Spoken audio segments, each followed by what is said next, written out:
રાજ્યમાં છેલ્લા 24 કલાકમાં 225 તાલુકામાં નોંધાયો વરસાદ। 24 કલાકમાં 76 તાલુકામાં 1 થી 4 ઇંચ સુધીનો વરસાદ।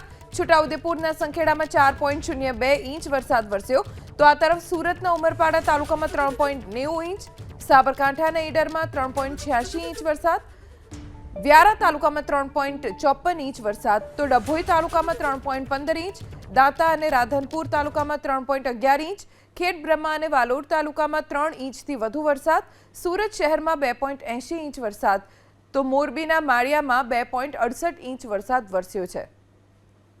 છેલ્લા 24 કલાકમાં 225 તાલુકા કે જ્યાં વરસાદ વરસ્યો છે, ક્યાંક ધોધમાર તો ક્યાંક ધીમી ધારે વરસાદ વરસ્યો। 76 તાલુકા એવા છે કે જ્યાં 1 થી 4 ઇંચ સુધીનો વરસાદ વરસ્યો છે। સૌથી વધારે વરસાદ છેલ્લા 24 કલાકમાં ક્યાંક ખાબક્યો હોય તો એ છે છોટાઉદેપુરનું સંખેડા। સંખેડામાં 4.02 ઇંચ જેટલો વરસાદ વરસી ચૂક્યો છે।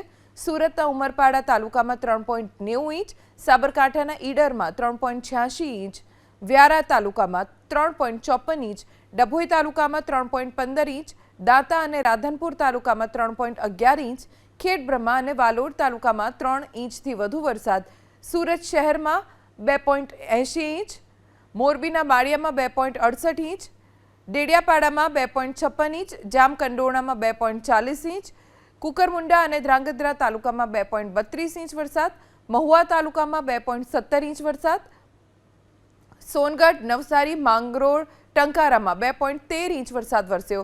આ તરફ વિજયનગર, પલસાણા, મોરબી, બોડેલીમાં 2.09 ઇંચ વરસાદ પડ્યો। સાંતલપુર તાલુકામાં 2 ઇંચ, વડાલી, દહેગામ, સતલાસણા, કરજણમાં 1.93 ઇંચ, 24 કલાકમાં ધનસુરામાં 1.89 ઇંચ, પાવી જેતપુરમાં 1.85 ઇંચ, ઓલપાડમાં 1.81, ભાણવડમાં 1.73, વડગામ, બારડોલી, જલાલપુરમાં 1.73 અને દાંતીવાડામાં 1.69 ઇંચ વરસાદ વરસ્યો છે।